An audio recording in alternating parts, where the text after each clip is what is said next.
Salam sejahtera tuan-tuan, puan-puan yang dihormati dan dikasihi sekalian. Pejuang akan jaga kebajikan penjawat awam, kata Tun Dr. Mahathir. Parti Pejuang Tanah Air akan memberi perhatian kepada penjawat awam sekiranya dipilih menerajui kerajaan selepas PRU 15. Pengurusinya Tun Dr. Mahathir berkata, gabungan GTA tidak mempunyai manifesto, sebaliknya mempunyai aku janji akan menjaga kebajikan penjawat awam. Sekiranya kita tawarkan sebelum PRU 15, ia seolah-olah beri rasuah kerana BN tawarkan sebelumnya untuk memberi undi atau membeli undi penjawat awam. Jika mereka ikhlas, tidak perlu beli undi dengan tawaran wang tunai kepada penjawat awam yang kononnya ingin membantu keluarga ketika tiba musim pilihan raya.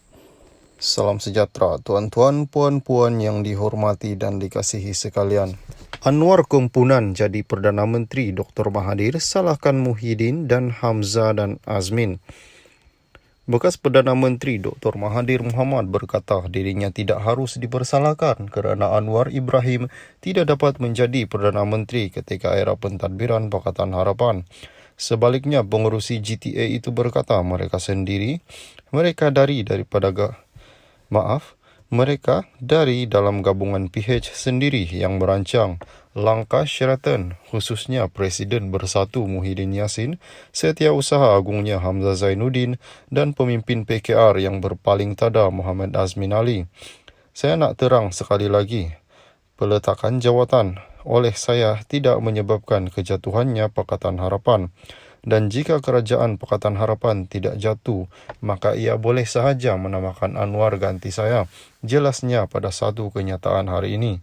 Yang menjatuhkan kerajaan PH ialah Muhyiddin, Hamzah dan Azmin yang menarik keluar ramai ahli mereka dari PH sehingga hilang majoriti dan jatuh.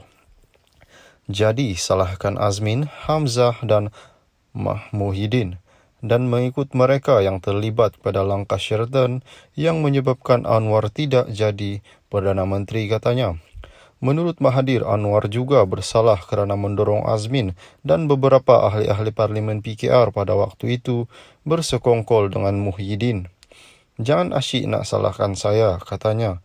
Menurut Mahathir, kenyataan ini sebagai maklum balas terhadap Anwar dan penyokong PH yang tanpa henti menuduhnya tidak menunaikan janji untuk menyerahkan jawatan Perdana Menteri kepada Anwar dan tidak membincangkan keputusannya meletakkan jawatan pemimpin nombor 1 negara itu. Pengurusi pejuang itu juga menjelaskan keputusannya untuk meletakkan jawatan sebagai Perdana Menteri di tengah-tengah gerakan Sheraton pada 2020 serupa dengan apa yang berlaku terhadap bekas Perdana Menteri Britain Liz Truss. Contohnya di United Kingdom, negara sistem Westminster kita ikuti. Apabila Perdana Menterinya letak jawatan, parti yang memerintah tentulah siapa yang harus ganti. Liz Truss baru-baru ini tidak bincang dengan pemimpin lain untuk letak jawatan. Dia letak jawatan apabila merasa tidak dapat sokongan, begitu juga apa yang saya lakukan. Bezanya, Parti Konservatif masih menjadi kerajaan walaupun Theresa May, Boris Johnson, Liz Truss letak jawatan. Sekarang, Rishi Sunak jadi Perdana Menteri Konservatif, katanya. Salam sejahtera. Tuan-tuan, puan-puan yang dihormati dan dikasihi sekalian. Muhyiddin bayangkan BN PH bergabung bentuk kerajaan. Tan Sri Muhyiddin Yassin mendakwa Barisan Nasional akan bersekongkol dengan Pakatan Harapan bagi membentuk kerajaan sekiranya gagal menjadi kerusi selepas PRU 15. Pengurusi Perikatan Nasional itu berkata, ia bersandarkan kenyataan pengurusi BN, Datuk Seri Dr. Ahmad Zahid Hamidi sebelum ini. Parti itu sedia bekerjasama dengan parti lain jika gagal mendapat majoriti mudah untuk bentuk kerajaan. Presiden Bersatu yang mahu mempertahankan Parlimen Pago itu turut mengaitkan satu undi diberikan kepada BN sama seperti memberikan sokongan kepada PH. Diterajui PKR pimpinan Datuk Seri Anwar Ibrahim. Saya mengatakan perkara ini berdasar kenyataan gabungan 3.0 dinyatakan Ahmad Zahid sendiri dan sudah tentu ia bukan bergabung dengan Perikatan Nasional. Sekiranya ini berlaku, maka Anwar berkemungkinan menjadi Perdana Menteri dan sebagai ganjarannya Ahmad Zahid akan dibebaskan daripada segala tuduhan mahkamah, katanya dalam kempen jelajah prihatin batu pahat anak muda di Dewan Terbuka Sri Pengaram hari ini. Ahmad Zahid sebelum ini menyatakan BN sedia melaksanakan apa saja kaedah matang, termasuk bergabung dengan parti lain bagi memastikan kewujudan kestabilan politik selepas PRU15. Beliau berkata keutamaan ketika ini adalah untuk mengelakkan rakyat menjadi mangsa akibat ketidakstabilan politik jika tiada parti memperoleh majoriti kukuh bagi membentuk kerajaan. Bagaimanapun, langkah bergabung itu masih terlalu awal untuk dibicarakan kerana beliau yakin BN mampu mendapat majoriti mudah dalam PRU15. Sementara itu, Muhyiddin menyatakan sokongan kepada PN sudah meningkat dan mungkin mengukuh daripada kalangan pengundi Melayu seluruh negara. Keruntuhan kepimpinan dalam BN turut dilihat sebagai kelebihan kepada PN untuk menjadi pilihan pengundi, katanya. Salam sejahtera, tuan-tuan, puan-puan yang dihormati dan dikasihi sekalian. Undi PHBN masuk neraka.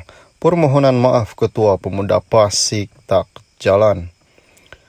Beberapa hari lalu, tular rakaman video memaparkan Ketua Pemuda Pasik Muhammad Syahiful Muhammad Nasir dalam ceramahnya kempen mengeluarkan hukum sesiapa mengundi BN dan PH masuk neraka. Susulan penyebaran video berdurasi 28 saat itu, beliau menerima kritikan dari pelbagai pihak dan semalam Muhammad Syahiful dalam satu kenyataan memohon maaf dan menarik balik kenyataan berkaitan isu undi BN dan PH masuk neraka. Permohonan maaf yang dibuat melalui satu video disiar di Facebook Pemuda Pasik dan beliau turut memohon dihentikan segala bentuk sebaran video itu bagi menjamin keharmonian dan persaingan PRU15. Walaupun Muhammad Syahiful memohon maaf, PKR yang juga satu daripada parti komponen PH akan membuat laporan polis terhadap pemimpin Pemuda PAS berkenaan tempo terdekat bagi memberi peringatan supaya pun mana-mana parti tidak menggunakan agama bagi tujuan politik.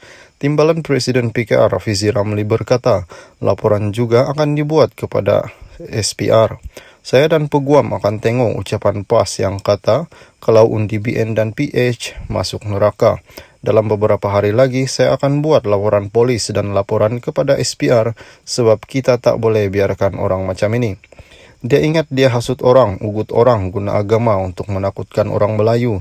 Dia ingat dia akan terlepas dari undang-undang, katanya ketika berucap ceramah Mega Ayu Malaysia di Bukit Gambir, Ledang malam tadi.